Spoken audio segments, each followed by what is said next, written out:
Když chcete koupit či prodat část pozemku nebo začít stavět dům, dříve nebo později musíte zavolat geodetovi. Všechny takové změny se totiž musí přesně zaměřit, zanést do map a zapsat do katastru nemovitostí.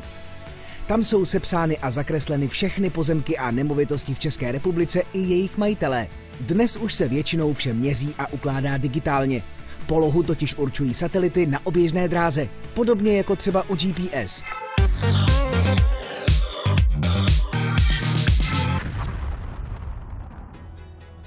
Zjednodušeně lze říci, že práce geodeta se točí hlavně kolem terénního měření a zpracování map.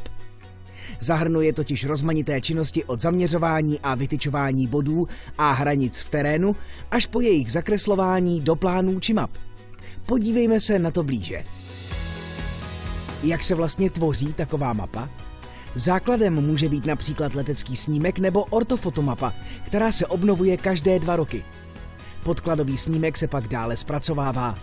Postupně se do něj vkládají data o výškopisu v podobě trojúhelníkové sítě a vrstevnic. Následuje vrstva údajů z katastru nemovitostí, které evidují aktuální stav pozemků v naší republice. Tým dalších lidí pak přímo v terénu zjišťuje místní podrobnosti, které nelze zjistit jiným způsobem. Třeba, že hrad je zřícenina, budova je muzeum, strom je památná lípa a tak podobně. To vše po návratu z terénu zakreslují do podkladových map. Nakonec kartograf-redaktor dotváří mapu za pomocí schválených symbolů a značek do podoby, kterou známe. Tady geodeti dozorují stavbu nové stanice metra. A co je náplní jejich práce? Podle požadavků stavařů musí být vždy na místě a zaměřit požadované části stavby. Používají k tomu takzvanou totální stanici, což je úžasná vymoženost dnešní digitální doby. Jeden geodet postaví stanici na stativ a zapne ji. Stanice si sama z úhlů a délek spočítá svoji přesnou polohu. Druhý muž zatím přejde na místo, které potřebuje změřit. V ruce drží odrazný hranol, který stanice celou dobu sleduje.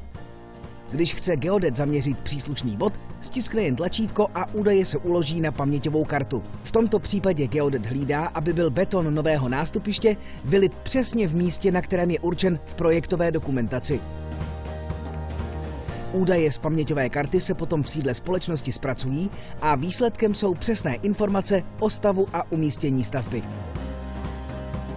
A kde se všechno tohle dá naučit a vyzkoušet? Tak například v maturitním oboru geodézie a katastr nemovitostí. Tady už vidíte žáky tohoto oboru vzdělání, jak si lámou hlavu a přemýšlejí nad správným zaměřením a zpracováním dat o krajině. A co konkrétně dělají? Vytvořili jsme mapu starého zámku i s jeho parkem, která bude sloužit jako podklad k jeho rekonstrukci. Já jsem nevěděla vlastně, kam jinam jít a přišlo mi to zajímavé, tak jsem to zkusila. Geodetů je málo, takže uplatnění je velké. Chtěla bych ještě zkusit vysokou školu a pak někam do zaměstnání, do firmy, měřit v terénu. Tohle je GPS přístroj a já jsem pomocí satelitu a připojení k internetu určoval souřadnice tohoto bodu, který následně zobrazím do mapy. Mám známého v rodině, který tento obor dělá a doporučil mi tuhle školu. No, chtěl bych se věnovat tomuhle oboru. Obor geodézie a katastr nemovitostí je 4letý studijní obor s maturitou. Během studia vás naučíme veškeré základní měřické a výpočetní práce, jako je měření polohopisu, výškopisu, vytyčování budov, komunikací, zaměřování pro geometrické plány. Za použití nejmodernější výpočetní techniky vy tyto data budete zpracovávat a potom je budou používat pro potřeby katastru nemovitostí, pro mapování, pro kartografii, popřípadě pro investiční výstavbu. A co po škole? Absolventi mohou pracovat jako referenti na katastru nemovitostí nebo také v zeměměřičství jako geodeti, důlní měřiči, kartografové a podobně.